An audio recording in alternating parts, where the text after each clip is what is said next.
नमस्कार। मैं डॉक्टर श्रवण सैनी, सहायक आचार्य श्री राधेश्याम बाल मुरारका राजकीय महाविद्यालय नवलगढ़। आज की इस वीडियो में अपन चर्चा करेंगे बेंथम के उपयोगितावाद के सिद्धांत की। तो जैसा कि आप जानते होंगे, बेंथम एक ब्रिटेन का विद्वान था जो मूल रूप से एक कानून का विशेषज्ञ भी था, राजनीतिक दार्शनिक भी था और एक राजनीतिक सुधारक भी था। बेंथम ने खूब सारा साहित्य लिखा था, जीवन भर वह लिखता रहा। ये कहा जाता है कि उसने अपने जीवन भर में कुल 1,00,000 पृष्ठ हैं वो लिखे।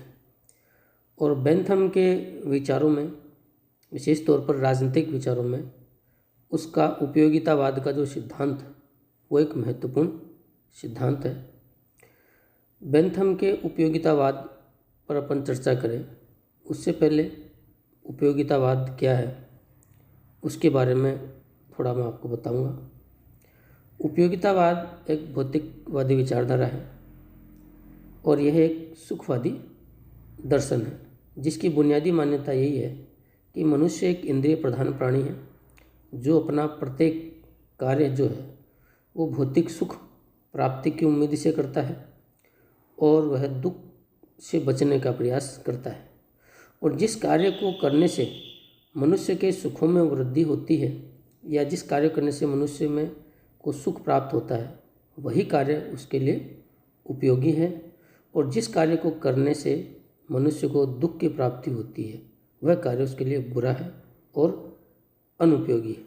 तो चूँकि मनुष्य एक सुखवादी प्राणी है इसलिए वह सदैव भौतिक सुखों के पीछे दौड़ता है, भौतिक सुखों को पाने की उम्मीद ही करता है। मनुष्य दिखावे के तौर पर अपने आप को धार्मिक, नैतिक कुछ भी बता सकता है, लेकिन उसकी एक प्रबल इच्छा जो है वो भौतिक सुख प्राप्त करने की है वो होती है। ये पूरी का पूरा जो उपयोगितावाद है वो इसी बुनियादी मान्यता पर है वो आधारित है। बेंथम को उपयोगितावाद का प्रवर्तक कहा जाता है, लेकिन ये उपयोगितावादी जो विचार है ये आधुनिक नहीं है, ये प्राचीन काल से चला रहा है। प्राचीन यूनान में एक संप्रदाय जो था जिसका नाम एपिक्यूरियन संप्रदाय था। एपिक्यूरियन जो दार्शनिक थे वो इसी उपयोगितावादी विचारधारा से प्रभावित थे और उनका भी मानना था कि मानव जीवन का लक्ष्य है वो केवल भौतिक सुख प्राप्त करना ही होता है। इसके अलावा यदि बात अपन भारत की करें तो प्राचीन भारत में भी एक संप्रदाय था जिसका नाम था चारवाक संप्रदाय। चारवाक संप्रदाय के जो लोग भी जो थे वो इसी सुखवादी दर्शन में विश्वास रखते थे। चारवाक संप्रदाय के लोगों का कहना था कि भौतिक सुख ही महत्वपूर्ण होते हैं और मनुष्य को भौतिक सुखों की प्राप्ति में ही रत है वो रहना है वो चाहिए। जैसा कि वो कहा करते थे कि उधार लेकर घी पियो, मरने के बाद कोई भी आपकी अर्थी नहीं पकड़ेगा, खाओ पियो और मौज उड़ाओ। ये चारवाक संप्रदाय के लोगों का नारा था। उसके बाद यूरोप में भी अनेक विचारक थे, जिसमें एक विचारक थे हेल्वेटियस प्रिस्टले आदि ने उपयोगितावादी विचारों का प्रतिपादन किया। एक विचारक थे फ्रांसिस हचेसन जिसने उपयोगितावाद का एक जो प्रसिद्ध वाक्य है अधिकतम लोगों का अधिकतम सुख, इसका प्रतिपादन है वो किया। तो इस प्रकार अपन ये कह सकते हैं कि बेंथम को भले ही अपन आज उपयोगितावाद का प्रवर्तक मानते हैं, लेकिन एक विचार के रूप में आदिकाल से चला आ रहा है। बेंथम ने इस सुखवादी विचारधारा को, उपयोगितावाद को एक विचारधारा के रूप में व्यवस्थित रूप प्रदान किया तथा इसे सार्वजनिक, सामाजिक और राजनीतिक क्षेत्र में इसको लागू किया और इसको लोकप्रिय बनाने का जो श्रेय है वो बेंथम को है। इसी कारण बेंथम को उपयोगितावाद का प्रवर्तक है वो माना जाता है। बेंथम ने उपयोगितावाद के संबंध में कहा कि मनुष्य के लिए भौतिक सुख ही महत्वपूर्ण होते हैं। भौतिक सुखों के अलावा जो नैतिकता की धारणाएं हैं या जो ईश्वर की इच्छा है, अंतःकरण है, ये सब कल्पना मात्र है वो होते हैं। मनुष्य को जो कुछ अच्छा लगता है वही वही उसके लिए उपयोगी है और वही उसके लिए नैतिक है। तो इस प्रकार बेंथम का कहना था कि नैतिकता, ईश्वर की इच्छा, अंतःकरण, ये सब कल्पना मात्र, इनका कोई महत्व नहीं होता। जिन चीज़ों से, जिन बातों से मनुष्य को सुख मिलता है, उसके सुखों में वृद्धि होती है, वही नैतिक है, वही सब उचित है और वही ठीक है। इसलिए मनुष्य को केवल भौतिक सुखों की प्राप्ति का प्रयास ही है वो करना चाहिए। बेंथम ने इस उपयोगितावादी विचारधारा को राजनीतिक क्षेत्र में लागू करने का प्रयास किया और उसने बताया कि जिस प्रकार व्यक्ति के जीवन का उद्देश्य जो है वो भौतिक सुख प्राप्त करना है, इस कारण राज्य का उद्देश्य भी नागरिकों को अधिकतम सुख उपलब्ध कराना है वो होना चाहिए। इसी संदर्भ में उसने कहा कि राज्य का एकमात्र उद्देश्य है कि राज्य अधिकतम लोगों को अधिकतम सुख उपलब्ध कराए। राज्य की सफलता का आधार यही है कि उसने अधिकतम लोगों को अधिकतम सुख उपलब्ध कराया है या नहीं, या कोई भी राज्य का कानून है वही कानून उचित है जिसके माध्यम से अधिकतम व्यक्तियों का अधिकतम सुख है वो संभव हो पाता है। तो चूँकि बेंथम ने इसे राजनीतिक क्षेत्र में लागू किया और राज्य का एक प्रमुख कार्य उसने बताया कि राज्य अधिकतम लोगों को अधिकतम सुख उपलब्ध कराएगा। तो उसको संभव बनाने के लिए हमें ये जानना भी ज़रूरी है कि सुख दुख कितने प्रकार के होते हैं, उनके निर्धारक तत्व क्या होते हैं, सुख और दुख के स्रोत क्या होते हैं, और सुख दुख का मापन कैसे किया जाएगा कि किस सुख से कितने लोगों को कितना सुख है वो मिलता है।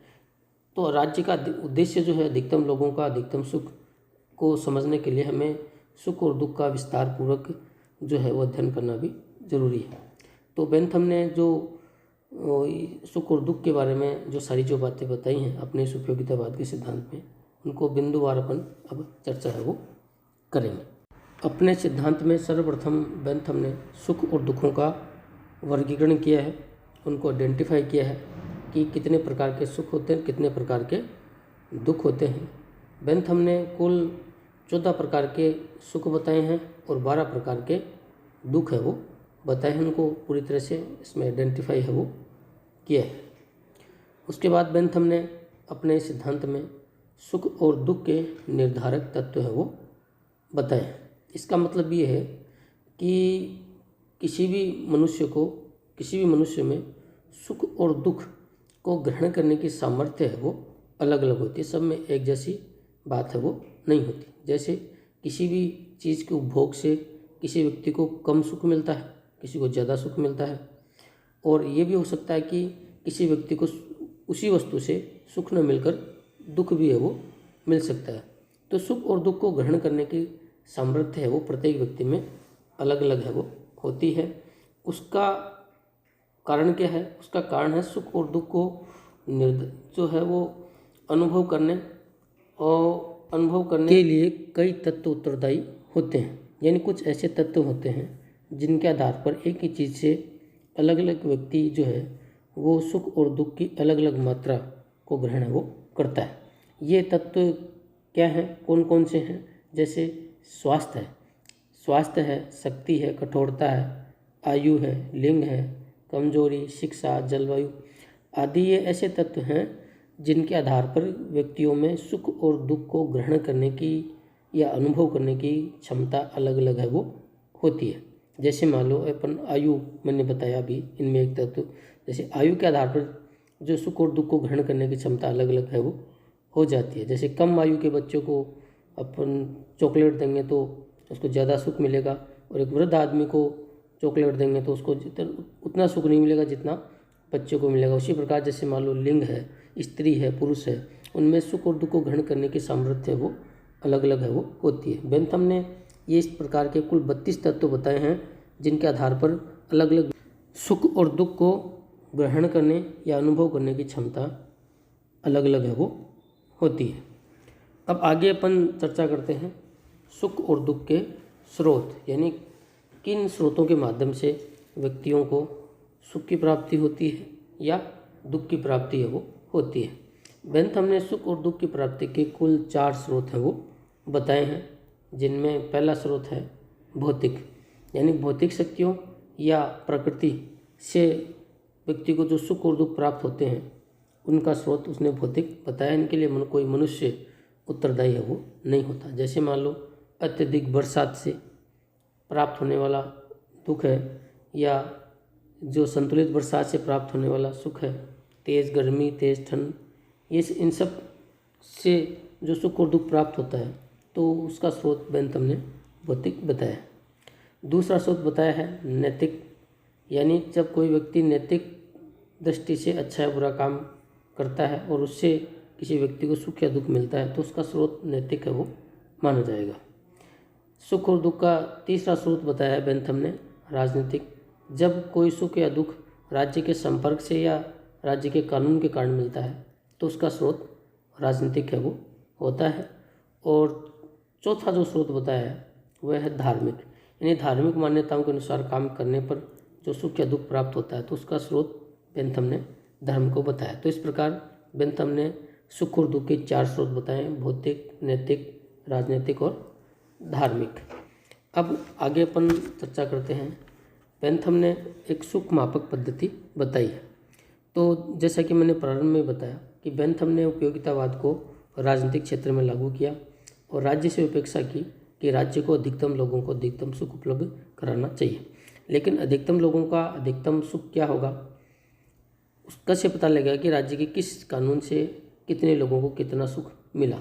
तो ये गंभीर समस्या थी।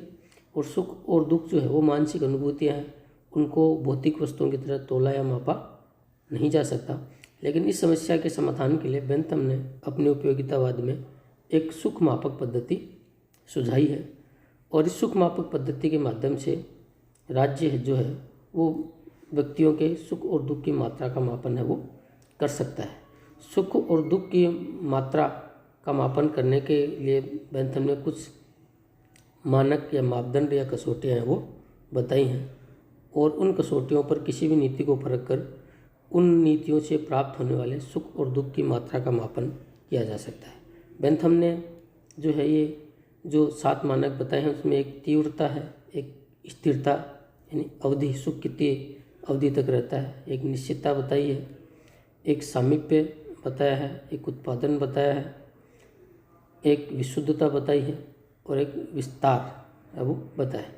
तो ये 7 मापदंड बताए हैं जिनके आधार पर किसी भी जो नीति का से कितने लोगों को कितनी मात्रा में सुख मिलता है उसका मापन है वो किया जा सकता है।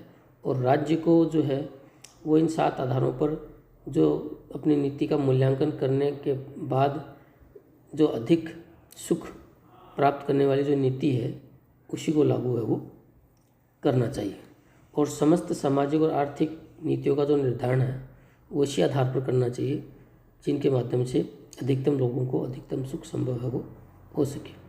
बेंथम के उपयोगितावाद में एक जो सबसे जो महत्वपूर्ण बात है वह है सुखों में मात्रात्मक अंतर होता है, गुणात्मक अंतर नहीं होता।